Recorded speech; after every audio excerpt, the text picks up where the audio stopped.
In football, it's kind of like buying a luxury brand. I'm a Milan fan. Milan has been doing horribly for the last 15 years. I'm still a Milan fan. In the US, as you mentioned, even the smaller team have a very stable business. 11 robots playing a football game. I mean, that's not exciting. Vozinha, the Cabo Verde goalkeeper, is probably worth now many millions compared to what he was worth before the World Cup. Casa de Papel on Spanish, Antena 3, no one watched. And then they put it on Netflix, become one of the most successful shows worldwide. Malaga, for example, probably 80 or 90% of their budget next year is going to be TV rights. Hello and welcome to the last episode of the third season of Gameday today with my good friend Joshua. Joshua, thank you for making the time and welcoming us in your offices here in Madrid. It's great to have you here. Yeah. Today, I want to answer one question. You recently did an article that I found that was very interesting in your newsletter. If you don't follow Joshua's newsletter, you need to follow him on Substack because the articles he write about M&A, I found them super, super interesting. You published an article recently that was titled "The Worst Business Where Everyone Wants to Buy." Talking about football. So the question that I want to answer today at the end of this episode is, are really football clubs an asset class? That's the big topic, and there's a lot of capital flowing now into football. But before getting into that, we always like to get to know our guests better. So please tell us your story. Very briefly, I mean, I'm an American who grew up in Europe. So when I was a kid, I grew up in Italy, and then I moved back to the States, and finally married a Spaniard. So I'm living in Spain, and I was for many years involved in technology. So I basically started 2 or 3 different businesses in technology. One of them I actually quoted on the Paris stock market, and then finally sold. And now, kind of my new business is basically advising in M&A. So we have a specialized boutique where we basically advise fundamentally technology companies in exits. Basically helping entrepreneurs and investors who've developed the business, sell it to someone else, and hopefully become millionaires. That's and in all this process, at the Gameday Podcast, we always invite people that are core to the sport industry, are executive, and we try to tell the story behind the sport, what everyone sees. I think you're the first. I don't want to call it outsider, but the first that is not natural within the industry. But I really wanted to get you in the podcast to understand what's your view of the sport industry. So what's been your relationship? Because I feel that everyone with sport has always a story as a fan, and then get interested into the business side. Yeah, I mean, I think that's one of the great advantages of sports. Even if you're not involved in the business, everyone knows about sports. Yeah. Or at least they think they do, no? Because they have the team they love or the sport they've played. No? Okay, in my case, obviously, since I'm American, to an extent, I also grew up with a typical American, the American sports.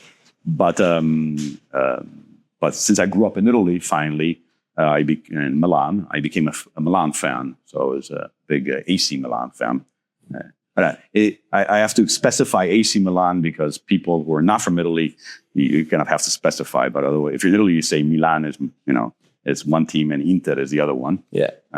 But I grew up being a Milan fan, and I kind of lived through all the, all the different periods of Milan. So when I was a kid, was actually in second division. I don't know if you remember, there was this big scandal. It was called Calciopoli, where they, they're basically illegal betting, and the teams, I guess, it was the period where the football players didn't make enough money, and now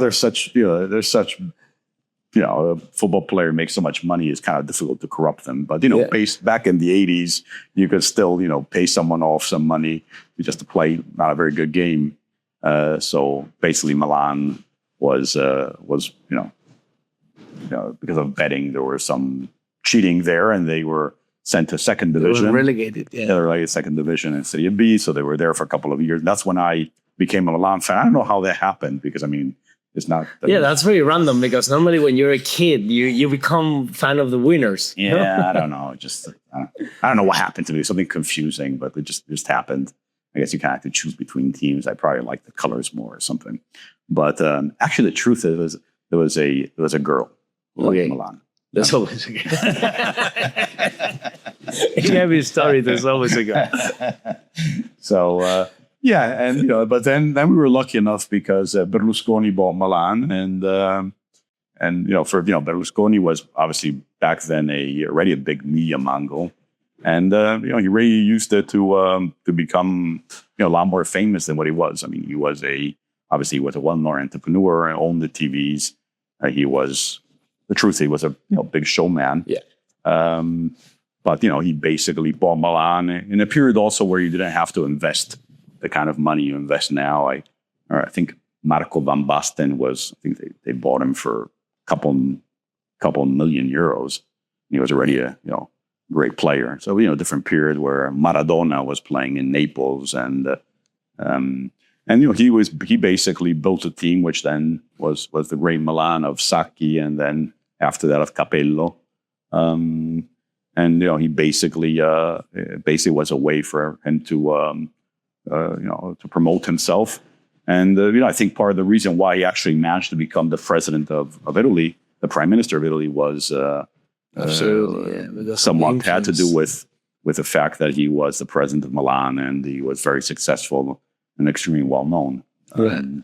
So then I've been always a big follower of football, and Milan was one of the teams which has been now been acquired by two different private equity firms after kind of weird story, which if you want I can tell. Yeah. No, because if you look at the ownership of football clubs, back in the 1890s and early 2000s, were mainly entrepreneurs that want to be well-known or gain influence in a certain region. Jesus Gil is a good example. Yeah. But you have many if you look at the president of La Liga back in the days, you had Lopera, Jesus Gil, all these characters, no? That Rayo, kind of, what was his name? The guy, Ruiz Mateos. Yeah, they were all like kind of entrepreneurs that were using football club as probably as his favorite toy or as a tool to make business in other areas. But now we see professional investors and institutional capital coming into sports, mainly U.S. capital, with the rationale that, the valuations of the U.S., it's, for a franchise or whatever is billions of dollars. You look at Europe and it's in the hundreds. So there must be something you can do to catch up the value because the attention is the same. So it's an interesting moment, and AC Milan it's a good example of how that transition happened from the entrepreneur to the institutional capital. So can you tell a little bit more of what you know about that story or how that happened? Anyway, actually, what happened, I mean, as you probably recall, it kind of went like the football teams in Europe. They went from being like these kind of local entrepreneurs which owned them to international entrepreneurs, a lot of them being from obviously from whatever, Dubai or Saudi Arabia. So there was all these basically emirs from the east, and there were all a lot of them obviously in England, and then there was also the Chinese. There was a period where all the Chinese billionaires bought the football teams, and also the Russians, the Abramovich and everything. So there was this period of kind of transition, and Milan actually went through that. And actually, both teams of Milan went through that. Yeah, Inter was sold to a group which is called Sunning, and Milan was sold to a guy, I don't even remember his name, because Berlusconi sold. Berlusconi basically wanted to sell Milan fundamentally to his kids. were like telling him, you don't want to deal with this basically money-losing business. And he recently sold his villa in Sardinia. Was the biggest, biggest. But they weren't into it, so they kind of convinced him to sell it. Then he sold it to this Chinese guy, which no one knew. Yeah. Which there was it was interesting. There's all the discussion about this guy. It's like, no one knows him. He says, but that's normal. In Chinese, China is so big. There's so many billionaires that it's easy that you don't know who he is. But he actually basically had no money, so he basically got a loan from a U.S. Private equity, which is Elliott, which is one of the big private equity funds. And basically what happened is he couldn't pay it back. So he defaulted on the loan, and obviously the guarantee on the loan was the football team. And so basically Elliott became the owner. And it was interesting because Inter happened exactly the same thing. So Sunning also defaulted, and they were now owned by Oaktree, which is another private equity. So it was kind of interesting. And that's actually happened a lot with Chinese owner, and it's actually obviously with Russian owners, what's happened with the Ukraine war. A lot of them, basically like Chelsea, they basically had to sell the teams or their assets got frozen. So there's been a lot of change there. And, basically Milan has actually now gone through 2-1 because, basically Elliott actually didn't want to own Milan. So it just kind of happened. And so they basically had a 300 million loan, and then they had to put in a couple hundred million to capitalize it.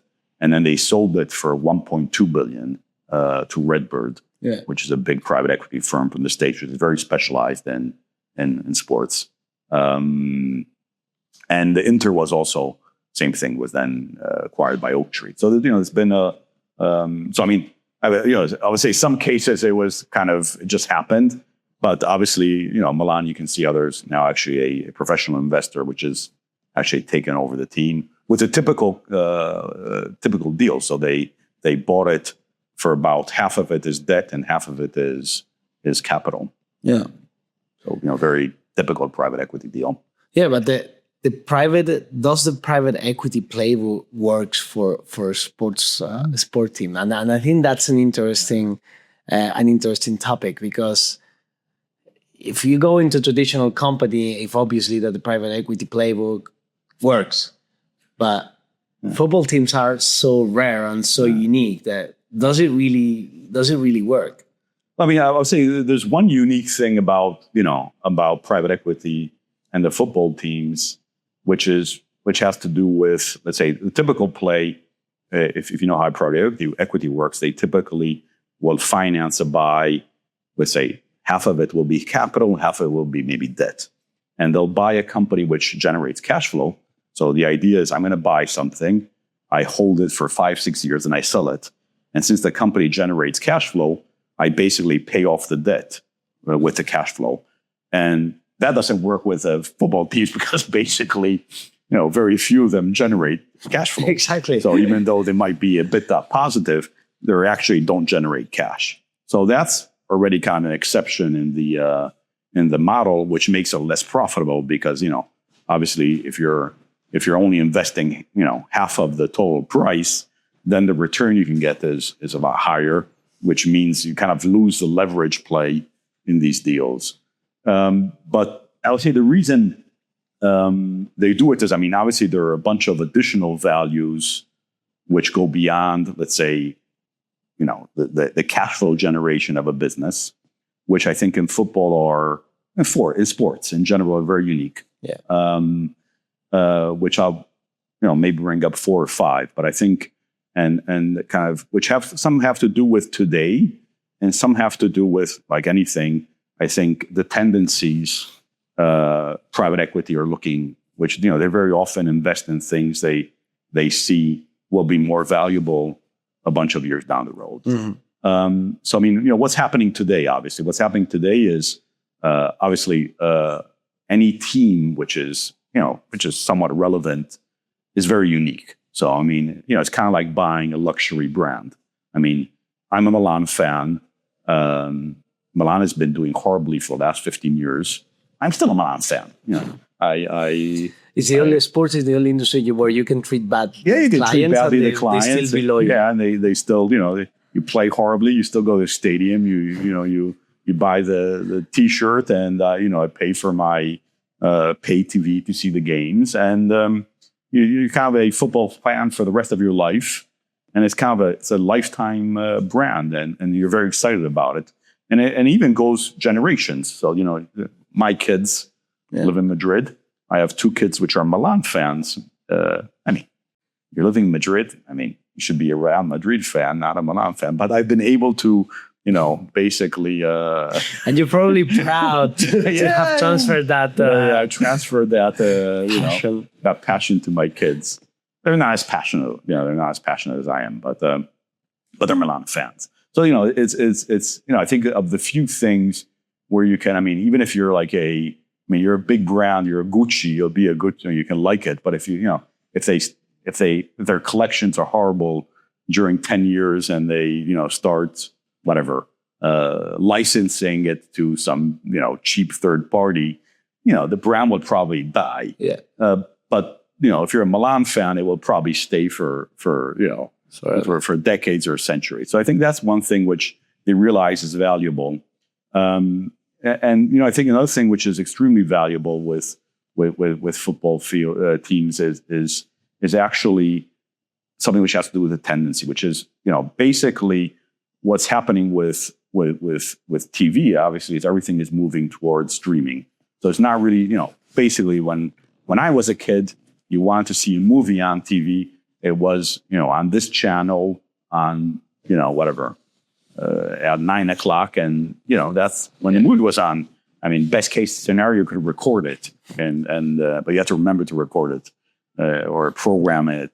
Someone had to hit the button on the video recorder. And but things were live, and you wanted to see a series. It was every Thursday at this hour, and that's basically what's changed with streaming. Everything is gone, not being live, and sports is one of the few things where you can actually have massive audiences, which is still very valuable for brands. Okay, and that's something which is still the case. It will still be the case, and I think there is a bet that a lot of the big streaming platforms will end up moving into live sports, which is already happening. So, in a sense, today, who's buying these is maybe a local pay TV.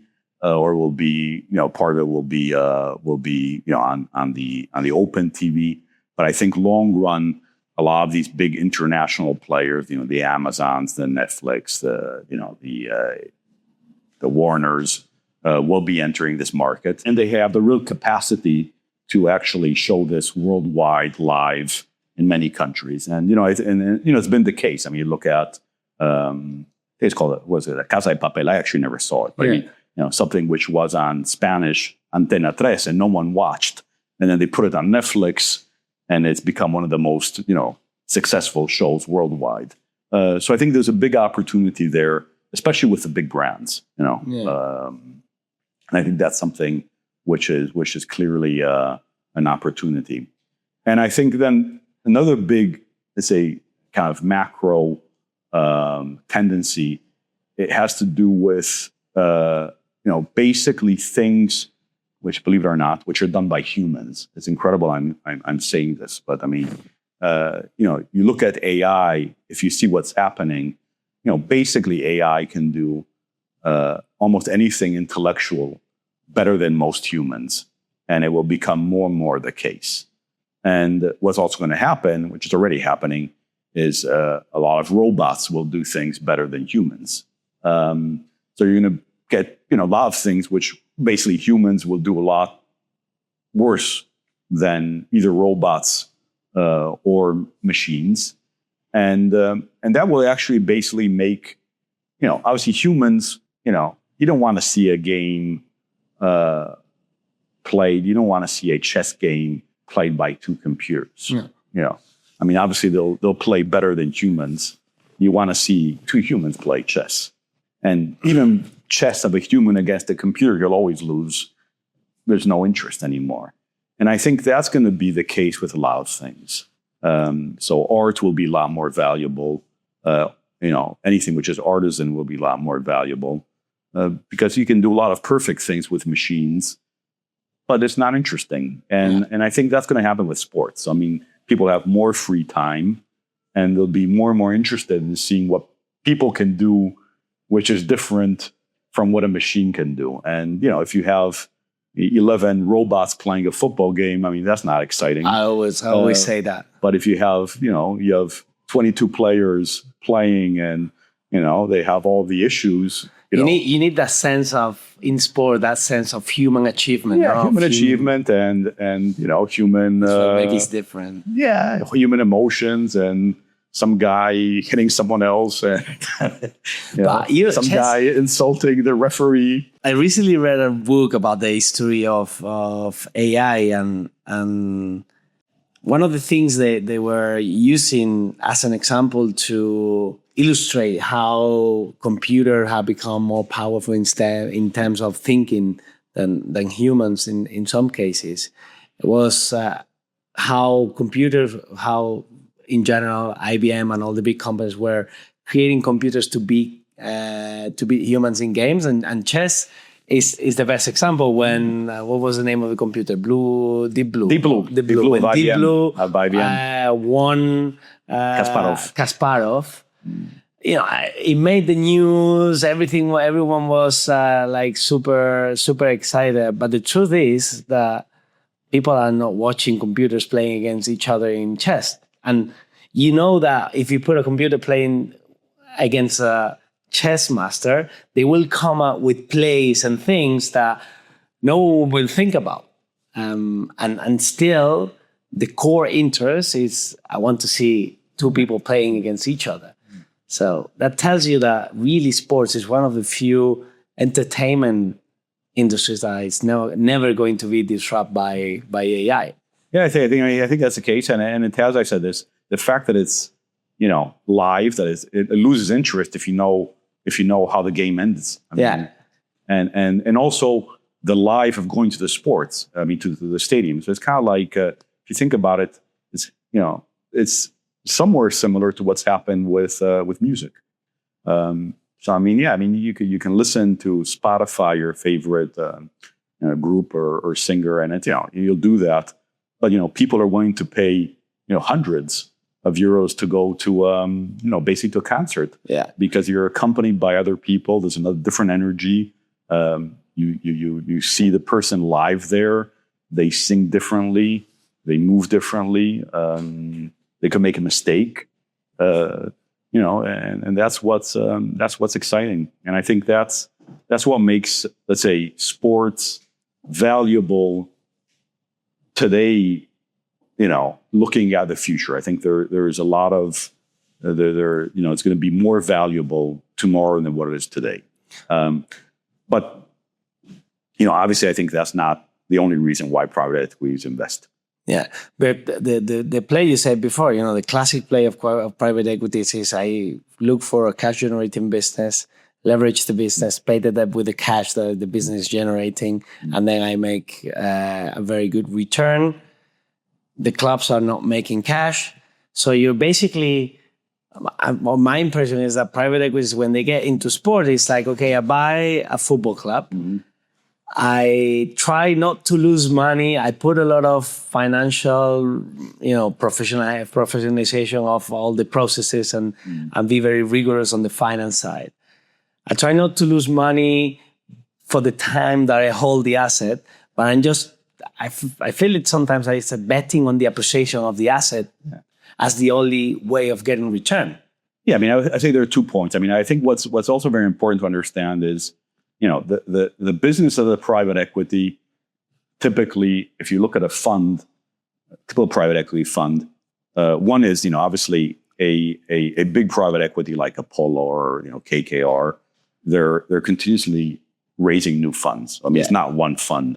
They have 10 different funds in parallel. Some been raised a year ago. Some are being raised now. Some have been being raised 4 years ago. Some are specialized.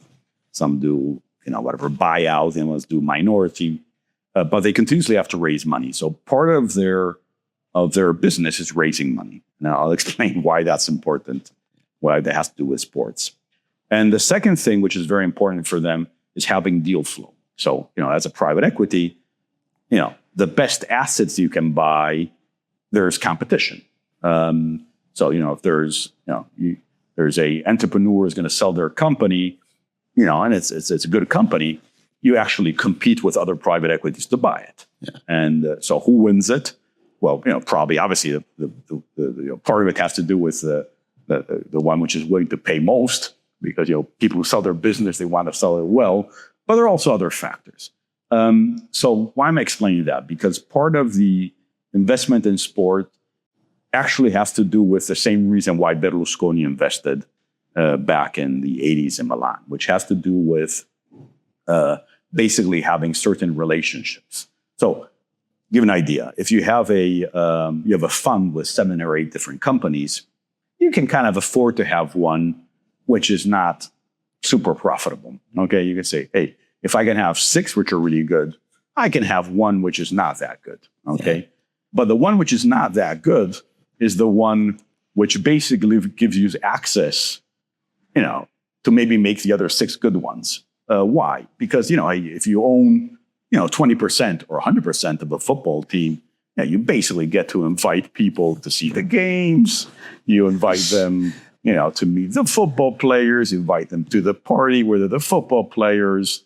You bring them to the stadium and you have lunch with them before. And, that helps you with a relationship to win the deal. But it also helps you with the fundraising, which is the other thing. So, if you're looking at a fund which has various, funds, and they have 7 or 8 per fund, they might have, some of the big private equity have, 500 investments.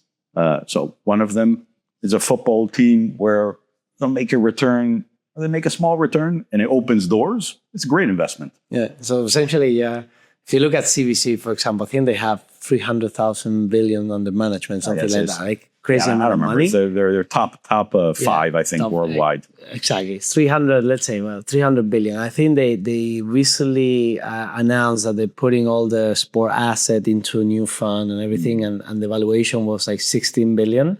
So essentially, you are using 3% of your assets under management to entertain the other 97%. Yeah. So essentially, it's marketing. Yeah, you could say, okay, if I invest all this money into, I don't know, a photovoltaic project in Peru, probably get better return, but it's not interesting to bring people to see. Yeah, no, because it helps all the rest of your business.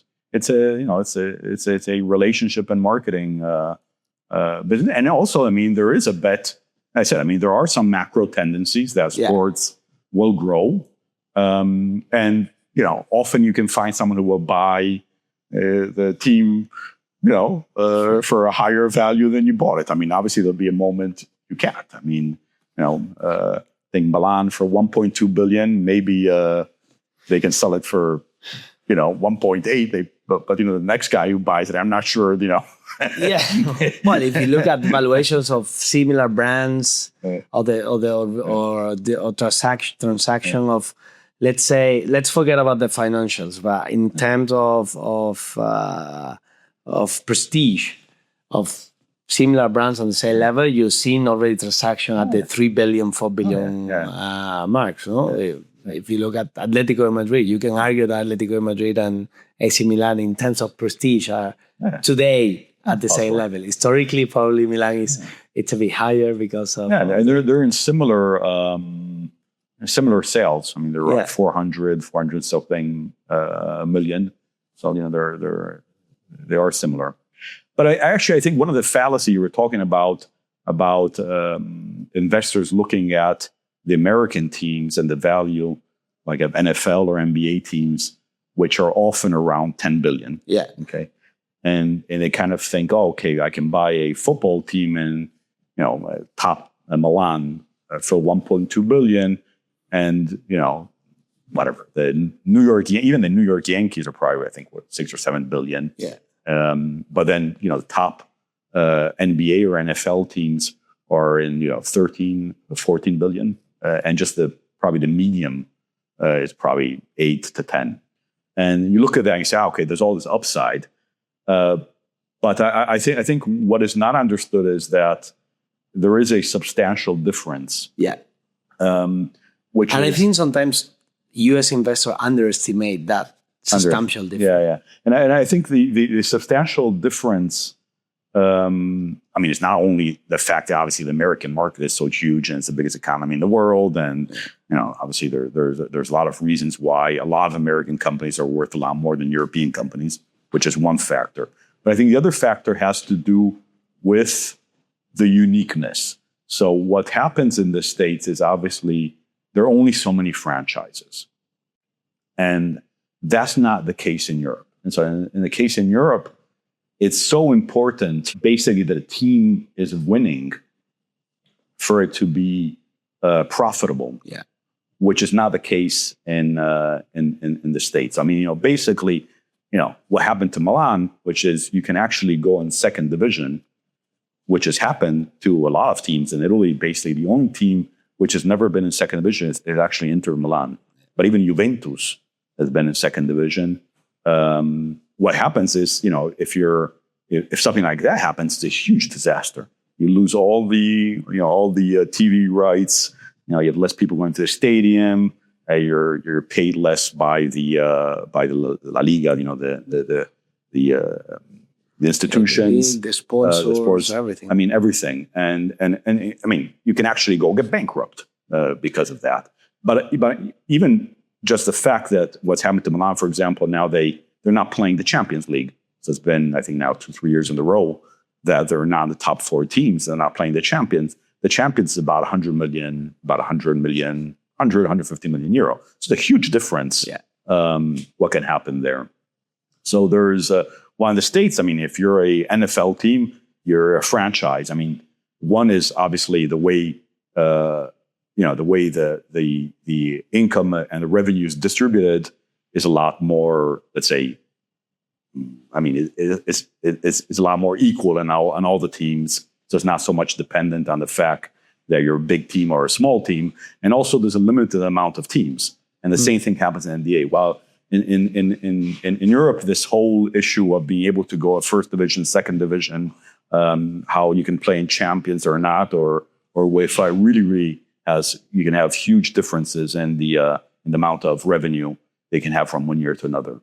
And especially when you go to smaller teams, it's huge because it's very easy that a team which is not, Real Madrid or Atletico or in Spain, that at some point they can have a bad year and go into second division. And that's a total disaster. Yeah, if you think about, teams are historic teams, but they've been in the Seville, for example. Seville this year was very close to get into the second division. That would mean that the club from getting, I don't know exactly the number, but around 60 to 70 million of TV rights for La Liga, suddenly it would go down to 20. Because on the first year, when you go to the second division, you get like what they call the parachute. So you get like more money because you have long-term contracts, so to allow you to pay your players and everything. La Liga gives you like a sort of insurance. But on the second year, if you're not able to come back to the first division, that money, that TV rights money, goes from 20 to 6 million or 7 million, which is more or less what a team gets in the second division. So that's really a disaster for a football club. A disaster also because you often have long-term contracts. You got some guy you give some guys making 6 million a year. You have to pay him. You got to pay him, and you can't necessarily sell him. So it's also the whole thing about the transfer of players, which doesn't exist in the States. There's the whole thing of the draft. So it's a completely different system. Yeah, the system in the States, and I think a lot more stable, which is one of the reasons why you can kind of buy something as a private equity, and you can kind of imagine what kind of cash flow it will be giving you in the future years. While a team in Europe, it can be extremely volatile unless it's really, really top teams like Real Madrid or Manchester City, or probably there are only maybe 5 or 10 teams in Europe which you can kind of have a feeling they'll be there as far as cash flow in the next 5 years. Yeah, and there's I think two more factors that gets in, and in conversations that I've been having with different private equity investors that are looking to invest in Europe, sometimes I feel that private equity tends to put you into buckets. Like they want to say, okay, you are a company, you're a SaaS company. You are when they invest in other companies. In sports, the revenue sources are very different. So it's difficult to say a football team has many different revenue sources. You have the ticketing, you have the sponsorship, you have the TV rights. So it's not one single business. It's multiple business putting together. Real estate. And real estate as well. And sometimes private equity struggle with understanding the different things, because sometimes you lose money in one area, but you need to do it because you need it for another area. It makes sense. And sometimes when a professional investor look into sport without the experience, the operational experience, they struggle to understand these dynamics. And the second thing is that in the US, these revenue sources are more balanced. So a team, yes, they make a lot from TV rights, but they also make a lot from sponsorship, merchandise, ticket sales.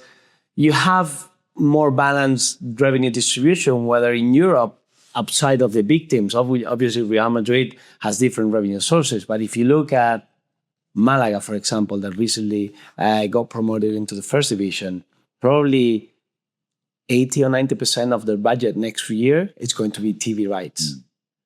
So if they go back to the second division, it's a disaster, because 90% of the revenue source goes to half of it. So suddenly from one year to the other, you lose the majority of your budget because you don't have that balance. And that's also a huge difference, because in the US, as you mentioned, even the smaller team have a very stable business. Yeah, but one of the reasons is because it's the league is a lot more powerful. So the NFL, there's franchises. They are the ones who negotiate the TV rights and they distribute it.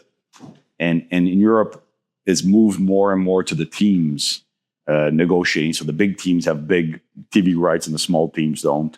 They negotiate certain sponsorships. There's maybe the same deal for the jerseys. So for all the teams. So it's a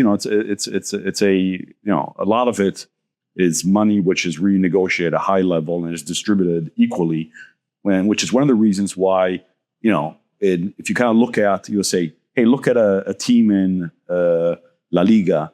You say, okay, they're the top 3 teams probably, which have a certain value, and everyone else is worth very, very little. Yeah. One in the States, if you look at all the teams in the NBA, okay, some of them will be worth $7 billion and some will be worth $13 billion. But that's the difference. Yeah. While here you'll have Real Madrid, which they're saying is going to be worth $10 billion, which I don't know if it's true. But that's, that would be, it's like 8 times revenue and 40 times EBITDA. But then, some team, which is, I don't know, Malaga, how much can that be worth? 50 million?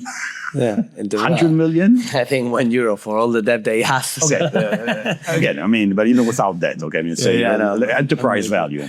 So it's huge. You pick a really it's not Malaga. Okay, let's say El Betis, or a team which is, again, probably is 300 million, 200 million. Yeah. And you have one team which is, you have the next team, Atletico 2.5. You probably have Barca, which is, I don't know if it's worth, 5 billion, and I don't know if Real Madrid is worth 6 or 10 or 4. But I mean, it's a huge difference. There's a huge difference. Yeah, the difference between the smaller, not the smaller, but what you will call a good team and a top team, it's huge compared to the US. You mentioned the real estate as one of the reasons why a lot of private equities are also looking into sports, and the case of Apollo with Atletico Madrid is a good example. What's your view on the real estate play?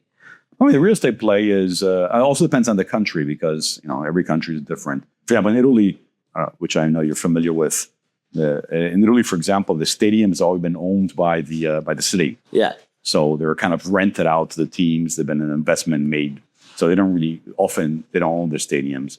But what's happened in a lot of countries, obviously, is the stadiums are owned by the teams, and since the teams are important to the city, the local authorities are willing to give them often kind of premium real estate areas for in a special deal.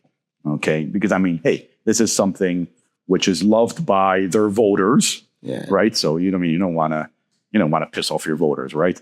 So they'll let you build in a place where you might not be able to build, or in the center of town, or they'll build the stadium in a new area and they'll connect it with the metro, and then they'll give you obviously, since you're building the stadium, maybe they let you build an area which is a shopping center and stores and things which you wouldn't be able to build otherwise around the stadium. And so obviously there's a big real estate play, which again has to do with which you couldn't do if you weren't part of if it wasn't part of something which is so popular. I think that's one of the opportunities that private equities are seeing. In Milan, that's, for example, the case. Both one of the big pushes of the two private equity firms which now own the Milan teams is building a stadium. In the stadium. Yeah, in Italy you have the problem that because the local authorities own the stadium and they get the rent, then if the teams go, what they're going to do with the old stadium, so they don't allow them to build a new stadium, and I think they've been lost in that bureaucracy. And the last stadiums were built for the 1990 World Cup, I think. Apart from Juventus and Udinese, which own their stadium. The rest of the teams are renting, and that has been one of the reasons also why Italian football has been losing track against other countries where you've seen growth like Spain. Not talking about the Premier League, because essentially the teams are lacking one of the main revenue sources. Going back to the topic we were saying before about having a balanced distribution of your revenue source, the Italian teams are lacking one of the main revenue sources, and that's making them less competitive. I agree. That's the real estate play is part of the play, and you were saying that's the complexity of the sports. I mean, there's the real estate, there's the in the real estate, there's the fact that you can do concerts, you can do events, you could actually have hospitality, you can have the museum, and then you have the TV rights, the things you were talking about now with other kind of rights, with influencers or with there's so many new ways, and obviously merchandising. There's the also in European teams, there's also the whole thing about the transfers, which doesn't exist in the States. So I mean, you can buy a player at for $5 million, you sell them for 70, or you kind of grow the young players and you sell them. So there are teams in Italy like Atalanta, which have been very good at growing players or buying players. Kind of Udinese is also similar. Yeah, they're really good at buying and basically making money and basically transfers. But Atalanta is a good example of a US investor coming into a club and really building a business out of a players transfer, because that was one of the main theses when they were doing the investment. Yeah. And the Atalanta has always been very successful at that. Actually, what's incredible, is that Atalanta they've been very good at that. And players who play well in Atalanta and then are sold somewhere else, they're never good. I don't know how they do that. What happens when they're in Bergamo? They're stars. When they leave, most of them are not very good. I don't know. So So that's another one. So there's so many different things you can play with in a football team. But I think it is very important in Europe is either you're winning or you have an issue. Yeah. Because even the value of players has to do, if you won the league, if you played the final of, or you're in the semifinals of, the Champions League, everyone's seeing you. You can start, you see the guy score the goal, he's worth 20 million more. Absolutely. Look at what's happening with the World Cup. If you think about vozinha, the Cabo Verde goalkeeper, is probably worth now many millions compared to what he was worth before the World Cup, and no one know him. Well, he actually has now around 17 million followers. Seriously? Yeah. So it was a funny story because when he started the game against Spain, he had 50,000 followers.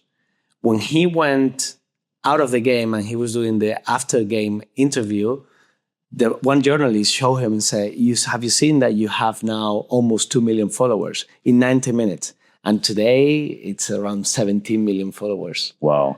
So it's that shows you also the power of football and that hidden value that the numbers are not telling you. Yeah. No, the thing is long run, the numbers have to tell you. I mean, what I'm saying is all this has to become, revenue streams. And I think that's the, if they, I think today there's still a play where you can buy a team and you can sell it for the same amount of money or make a bit of money on it. You can do a 2x on it. But, as valuations become, more and more, I mean, if you're buying into Real Madrid at 10 billion, or you're buying into Atletico at 2.5, the possibility of making a return, unless you're growing the business, I think it'll be a lot more difficult. Yeah. So to finalize this super interesting conversation, even if the numbers doesn't make sense, if you had the opportunity to buy a football club, would you buy one? Definitely. I mean, especially if it was AC Milan. But unfortunately, my exit did not, I didn't do that billion, billion. Those few billions I need to buy Milan. But hey, maybe one day they'll, let's do little secondaries where we can buy into little percentages or something. Yeah, well, we'll follow closely. Thank you so much, Joshua, it was great talking to you. making the time. It was a great conversation.